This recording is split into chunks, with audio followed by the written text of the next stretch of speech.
कहानी की शुरुआत 1962 में होती है, जहां पर हमें समंदर में एक जहाज को दिखाया जाता है जिसका नाम होता है एंटोनिया ग्रेजा। इस शिप के मेन होल में सभी अमीर पैसेंजर डांस कर रहे होते हैं और तभी हम एक आदमी को देखते हैं जो कि एक लीवर खींचता है और उस लीवर के ऊपर उठते ही एक तार से वो सब के सब नाच रहे लोग मारे जाते हैं। एक बच्ची जिसका नाम केटी था वो बच जाती है क्योंकि उसकी लंबाई कम थी, क्योंकि वो तार उसके ऊपर से निकल गया था। और ये सारा नजारा देखकर वो लड़की जोर से चिल्लाती है। इसके बाद यहाँ क्या हुआ कभी कोई नहीं जान पाया। इसके बाद टाइम आता है प्रेजेंट समय का। 40 साल बीत चुके थे, जहाँ पर हम एक सैल्वेज क्रू को देखते हैं जिसके कैप्टन का नाम शेन मर्फी है। ये एक शिप को बचाकर उसे किनारे तक लाते हैं। खैर अब शाम होने पर ये सभी लोग अपनी जीत की खुशी मना रहे होते हैं। तभी जैक फॉरमैन नाम का एक आदमी इनके पास आता है। वो बताता है कि मैं एक वेदर सर्विस पायलट हूँ और आज से 40 साल पहले एंटोनियो ग्रेजा नाम का एक शिप समंदर में कहीं गुम गया था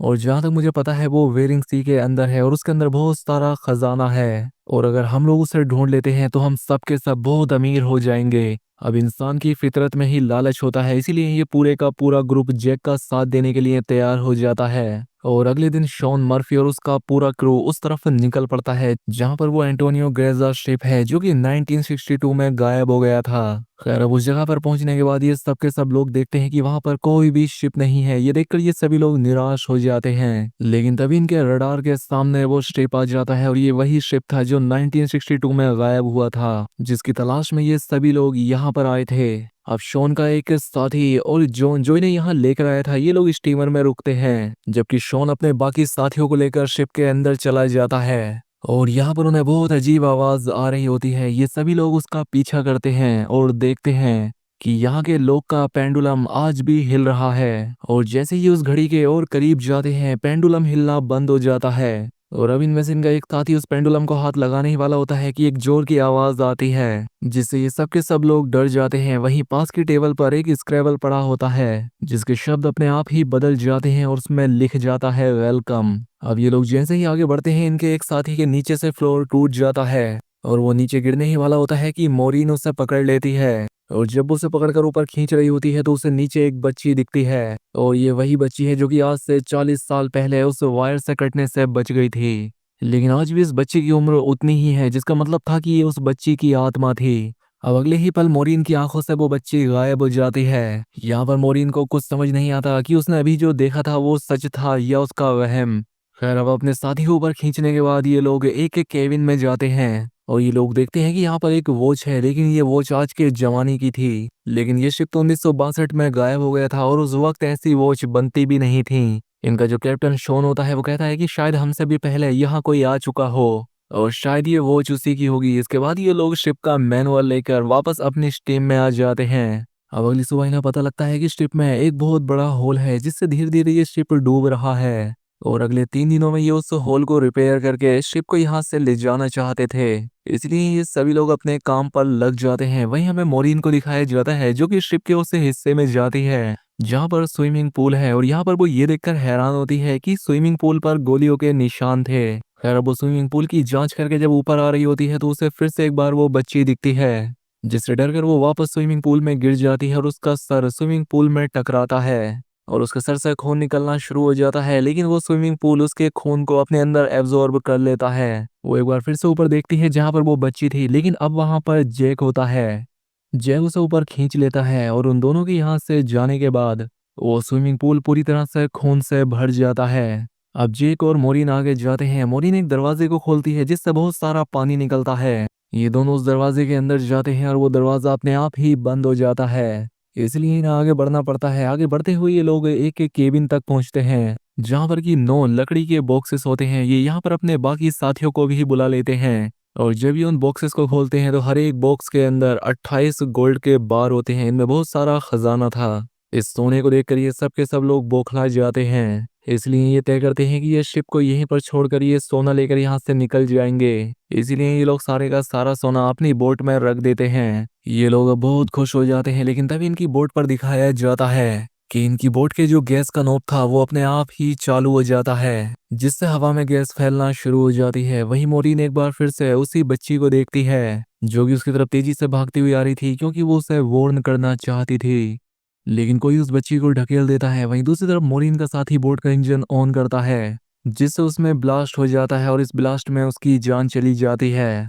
मोरिन यहाँ पर काफी कंफ्यूज है क्योंकि वो उस बच्ची के बारे में जानना चाहती है जो उसे बार बार दिख रही थी। वो शिप के डेटा में पैसेंजर्स के नाम चेक करती है, जिससे उसे पता लग जाता है कि जो बच्ची उसे दिखती है उसका नाम केटी है। वो केटी के रूम तक पहुंच जाती है जहां उसे केटी का स्केलेटन मिलता है। वो समझ जाती है कि अब तक जो केटी उसे दिखाई दे रही थी वो उसकी आत्मा है।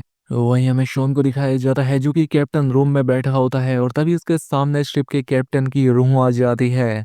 वो उसे गिलास में शराब डालकर देता है, साथ ही वो उसे एक फोटो देता है जिसमें कि एक शिप था जिसका नाम था लोरेली। कैप्टन बताता है कि आज से कई साल पहले यानी 1962 में हमने इस शिप को रेस्क्यू किया था और इसी शिप के अंदर वो सोना था जो हम अपने शिप एंटोनिया ग्राजा के अंदर ले आए।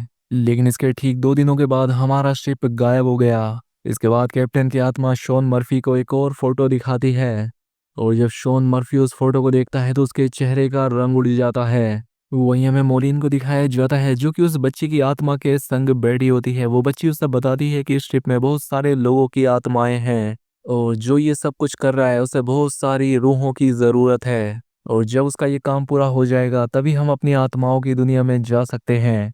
वहीं इनके एक और साथी को दिखाया जाता है जो उस जगह पर पहुंच जाता है जहां पर आज से कई साल पहले शिप पर पार्टी हो रही थी और अचानक से यहाँ का सारा माहौल वैसा ही हो जाता है जैसा 40 साल पहले था। यहाँ पर वो सिंगर भी थी जिसके गाने पर सब लोग नाच रहे थे और तभी उस सिंगर की आत्मा इसे ट्रैप करके इसकी जान ले लेती है, यानी कि अब इनके 2 लोग मारे जा चुके थे। वहीं इनके 2 और साथियों को दिखाया जाता है जिन्हें कि बहुत अच्छा खाना मिलता है और ये उससे खाने लगते हैं, लेकिन अगले ही पल इन्हें एहसास होता है कि वो खाना नहीं बल्कि सोनियां हैं, इसलिए उन्हें उल्टियां हो जाती हैं। अब हमें शॉन मर्फी को दिखाया जाता है जिसे बहुत कुछ पता लग चुका था, इसलिए वो जल्द से जल्द इस शिप से निकलना चाहता था। वो मोरिन को ढूंढ रहा होता है, लेकिन तभी उसके सामने उसका वो साथी आ जाता है जो ब्लास्ट में मारा गया था। दरअसल ये उसका घोस्ट है जो लगातार उसकी तरफ बढ़ रहा था।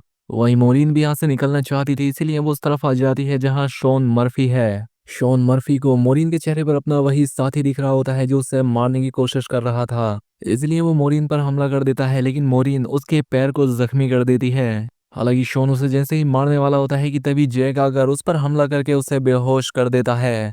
जैक वो आदमी है जो इन सबको यहाँ लेकर आया था और क्योंकि शॉन ने इस लड़की पर हमला किया था इसलिए ये उसे नीचे एक्वेरियम में बंद कर देते हैं। अब इनके बाकी 2 साथी भी यहाँ आ जाते हैं और ये जल्द से जल्द इस शिप को रिपेयर करके इसे लेकर यहाँ से निकलना चाहते हैं, क्योंकि इसके अलावा इनके पास कोई भी ऑप्शन नहीं है। अब ये नीचे जाकर शिप को रिपेयर कर देते हैं। अब मोरिन अपने एक साथी को ढूंढने के लिए जा रही थी कि तभी उसके सामने वो घोस्ट लड़की आ गई जिसे वो दिखाती है कि उस आदमी की जान जा चुकी है जिसे वो खोज रही है और ये वही आदमी था जो पार्टी रूम में पहुंच गया था। दरअसल उस सिंगर की आत्मा ने उसे सेड्यूस किया था, वो उसके पीछे पीछे गया था और उसकी आत्मा ने उसे ऊपर से नीचे धक्का दे दिया था। और अब उस बच्ची की आत्मा मोरिन को 1962 का वो पूरा विजुअल दिखाती है जब सबके सब लोग शिप में मारे गए थे। सबको अलग अलग तरीके से मारा गया था जिसमें केटी भी थी। इसके बाद जो गैंग यहाँ गोल्ड लूटने आई थी वो गोल्ड तक पहुंच जाती है, लेकिन वो सिंगर जो उस रूम में गाना गा रही थी जहाँ सब मारे गए थे वो उनमें से एक को सीड्यूस करके अपने जाल में फंसा लेती है, जिसके बाद वो आदमी अपने ही साथियों को मार डालता है। लेकिन इस सिंगर के मन में भी लालच था, इसीलिए आखिर में ये सिंगर उस आदमी को भी मार देती है। सिंगर को लगता है कि अब सारा खजाना उसका हो चुका है क्योंकि शिप में अब उसके अलावा सब लोग मारे जा चुके हैं। लेकिन तभी यहाँ वो आदमी आता है जो कि इस पूरे के पूरे प्लान का मास्टरमाइंड था, जो कि सोनी को हासिल करना चाहता है और वो एक हुक की तरफ देखता है जिससे उस हुक की वजह से उस सिंगर की भी जान चली जाती है। और अब यहाँ पर वो बच्ची उसे उस आदमी का चेहरा दिखाती है जिसे देखकर मोरिन पूरी तरह से घबरा जाती है क्योंकि वो आदमी कोई और नहीं बल्कि जैक था, वही आदमी जो इन सबको यहाँ सोना ढूंढने के लिए लाया है। मोरिन समझ जाती है कि उसका साथी शॉन मर्फी पूरी तरह से बेगुनाह है। वो उसे बचाने के लिए एक्वेरियम की तरफ भागती है, लेकिन अब उसकी जान जा चुकी थी। कैप्टन ने उसे जो फोटो दी थी वो जैक की ही होती है जो कि पानी में मोरिन देख लेती है। दरअसल जैक कोई इंसान नहीं है बल्कि वो एक शैतानी बला है जो कि किसी मकसद के लिए आत्माओं को इकट्ठा कर रहा है। ऐसा हो सकता है कि वो शैतान के लिए भी काम करता हो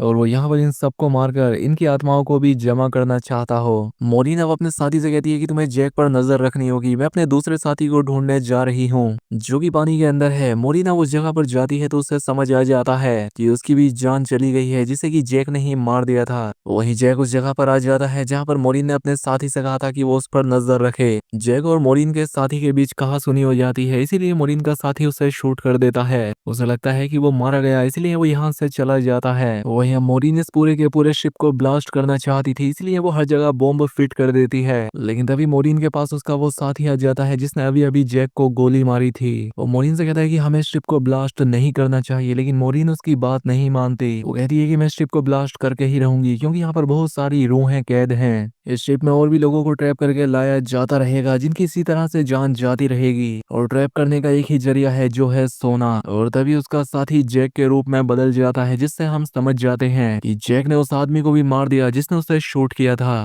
जैक उससे कहता है कि तुम्हारा और मेरा काम एक ही जैसा है। जिस तरह से तुम समंदर में फंसी हुई बोट और शिप को जमा करती हो, उसी तरह से मैं आत्माओं को जमा करता हूँ। पहले मैं भी इंसान हुआ करता था, लेकिन मैंने बहुत पाप किए, जिसके बाद मुझे एक काम दिया गया और अब मैं एक सोल कलेक्टर बन गया हूँ, जिसके लिए मुझे शिप की जरूरत है। और मैं नहीं चाहता कि तुम शिप को ब्लास्ट करो, लेकिन मोरिन उसकी बात नहीं मानती, इसलिए जैक उस पर हमला कर देता है। मोरिन एरो से उसके पैर को जख्मी कर देती है और फिर उसी एरो से रिमोट पर निशाना लगाती है और वो खुद इस शिप से कूद जाती है, जिसके बाद इस शिप में बहुत बड़ा ब्लास्ट होता है और अब मोरिन पानी के अंदर उस शिप के नीचे फंस चुकी है। लेकिन तभी उस शिप से उस बच्चे की आत्मा आती है जो मोरिन को ऊपर का रास्ता बताती है। मोरिन बड़ी मुश्किल से ऊपर आ जाती है और वो देखती है कि शिप में जितनी भी आत्माएं थीं वो सब की सब आजाद हो चुकी हैं और वो आत्माओं की दुनिया में जा रही हैं। और इन आत्माओं में किर्टी की भी आत्मा है। दरअसल यहाँ पर जितनी भी आत्माएं थीं वो सब की सब जैक की गुलाम थीं, क्योंकि मारने के बाद उसने हर एक के हाथ में एक मोहर लगा दी थी। लेकिन सिर्फ किर्टी की सोल उसकी गुलाम नहीं बन पाई, क्योंकि वो पवित्र थी। इसलिए किर्टी की सोल बार बार मोरिन की हेल्प कर रही थी और अब किर्टी की मदद से मोरिन ने इन सभी आत्माओं को आजाद कर दिया था। अब मोरिन एक टुकड़े के सहारे शिप में तैरती रहती है और वो सुबह तक एक शिप तक पहुंच जाती है, जो शिप उसे रेस्क्यू कर लेता है। जब उसे पोर्ट पर लाया जाता है तब वो अपनी एम्बुलेंस से देखती है कि जैक अब भी जिंदा है और शिप का जितना भी गोल्ड था वो उसे एक दूसरे शिप में ट्रांसफर कर रहा है, ताकि उस गोल्ड के लालच से वो अपना काम जारी रखे और भी लोगों को फंसाकर